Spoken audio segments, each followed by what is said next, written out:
Let's talk about the status of that authorization now. What have you heard on potential timing from the FDA on the authorization for the Moderna booster? Well, hello, and thank you for having us. So, as you know, last week there was the VRBPAC meeting, the scientific advisors to the FDA, and we're very pleased that it was an unanimous vote to approve a booster for Moderna. Now the FDA is reviewing all the file, and we expect this week potentially the authorization of a booster. There is a CDC meeting which is scheduled this week to make a recommendation, and so I'm hopeful that by the end of the week everything is wrapped up, and by next week Americans who got the Moderna vaccine can get the Moderna booster. The other piece also that we learned last Friday, Dr. Fauci and his team shared data about mixing vaccines, and it was shown that the vaccines can be mixed safely. And that's very good for people who got not Moderna vaccine, but want the Moderna vaccine for a booster because it's of a higher dose. So it has shown lately providing a longer protection for American people. That was my next question. Do you get a Moderna booster or consider a Moderna booster if you got Pfizer or J&J first, given some of the efficacy data? And what do you want to see from U.S. regulators in terms of approval or, sort of a tacit permission to mix and match doses? And that's a big question of what will happen this week. The data last week from Dr. Fauci and all the hospitals in the US who did that work is very clear, which is you can mix and match the vaccine, which is not surprising. If you think about it, this is true for flu shots. I don't think anybody remember which brand they got this year and which brand they got last year. And for any other vaccines. And so I think that data was very strong. It also shows that the Moderna vaccine provides a very strong protection. As a reminder, this is the highest level of antibody that you get over time is the Moderna vaccine. And so I'm hopeful that the regulators will allow Americans that desire to get a higher dose of booster for better protection to get the Moderna vaccine. Why has your application for U.S. authorization in teens taken so long? How worried are regulators about potential heart risks? So what has happened is basically our application was submitted after the other vaccines, and so by the time it was submitted, there was already a few cases reported. As has been reported by the CDC, with a very big database of data across millions of Americans, the incidence is very, very rare. Those cases are mild and manageable by clinicians, by doctors, and they look very similar between the vaccine. I think the difference is our vaccine was not authorized by the time that data set emerged, and the regulators, as they should, took a very cautious stand to ensure the protection of the American people. I feel very happy that our regulators do their job very thoughtfully and thoroughly to ensure that every American who gets a vaccine gets a vaccine that is safe. How likely is it then that kids are going to get a Moderna vaccine ever? I mean, not just teens, but 12 and under. You're saying that's eventually a sure thing? I think it's a higher probability. If you look at it, the vaccine for teens has already been approved in Europe and in many other countries around the world. The US is one of the few countries where it is not authorized yet. For the younger age children, as we communicated previously, we're going to go with a lower dose. So we believe that this should help a lot the regulators, and we're hopeful that the vaccine in the US will be available to American teenagers and American children very soon. How much vaccine do you expect to produce next year? So the current plan we have is to get 2 to 3 billion doses out of Moderna in 2022. This is mostly for low-income countries. If you think about it, the total population of the rich country, the OECD countries, is less than 1 billion people.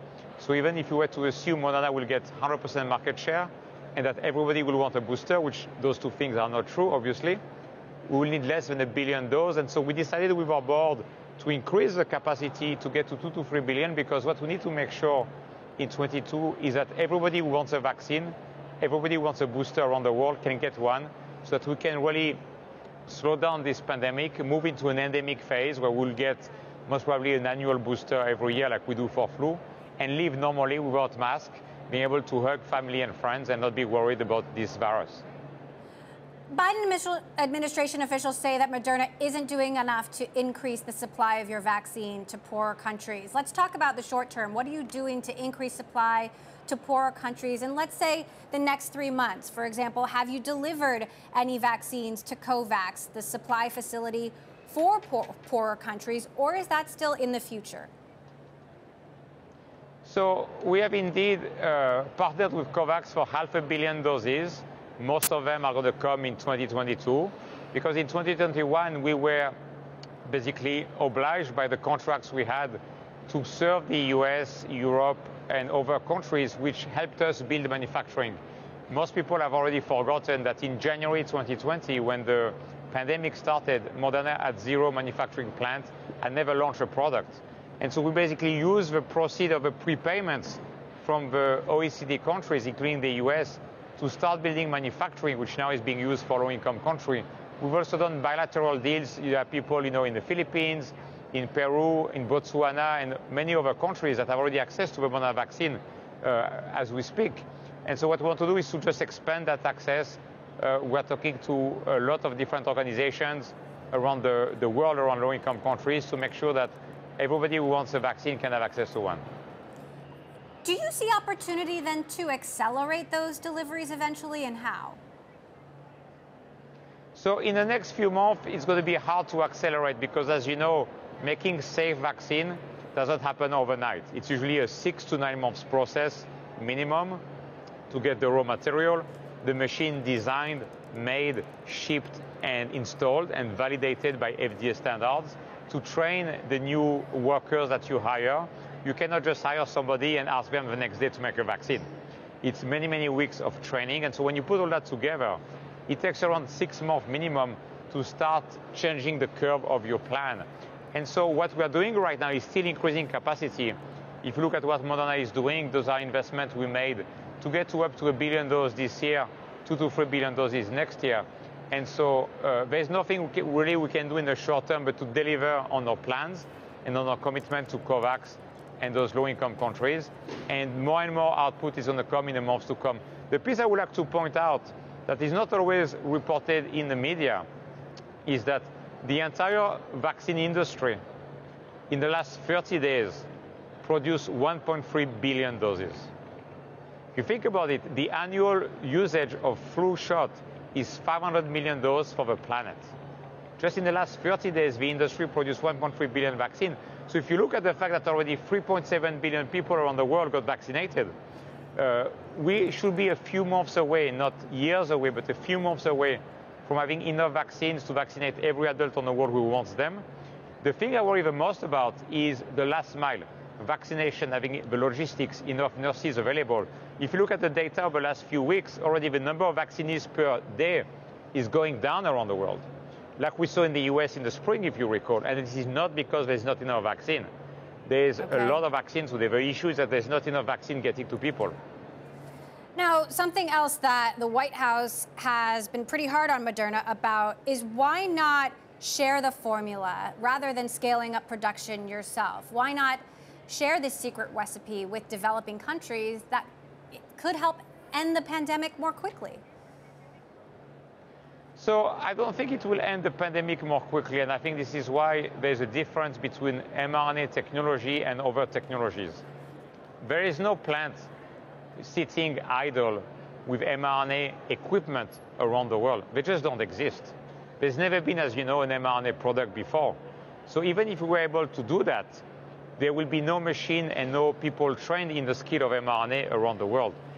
The challenge of doing that, which we looked at with our board very carefully, is it will slow down our ability to make product, because it's the same engineers we will have to put in a plane to go to a country, then the ones that are scaling up the capacity that you just asked about. And so that's the trade-off we have to be making. Again, if there was plants available, we will be willing to do something, as long as we can ensure quality. The piece we all care about in those vaccines is the quality and the safety of those vaccines.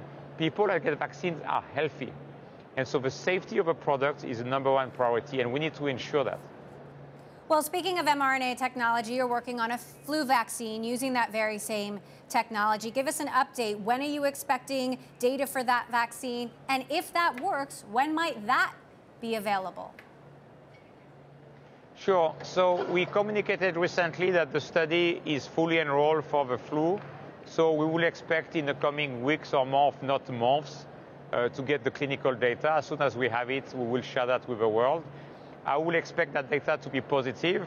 Why do I say that? Is we already tested 2 flu vaccines in the early days of Moderna in 2015 and 2016 with old technology, and they already looked very strong. So I expect this vaccine to look strong. And once we have that, we will combine it with a COVID booster. We already have announced that it's in 1 dose, a single shot in the same vial, where you get your COVID boost and your flu boost, so that you need 1 shot of all, and you'll be having a safe and happy fall and winter. So will it be in time for this flu season, next flu season? So the best case scenario is fall of 2023. So what I think will happen is in this booster season, people will get the same vaccine they already got, which is already available in pharmacies as we speak. I think the question we're going to have to settle in the next few months is what is the booster for the fall of 2020 for COVID? Is it going to be a Delta booster? And we're watching very closely the new variants. It might be a new variant that has to be put in the fall of 22 vaccine. And hopefully, as early as the fall of 23, as a best case scenario, we might have a COVID boost and a flu boost in a single shot.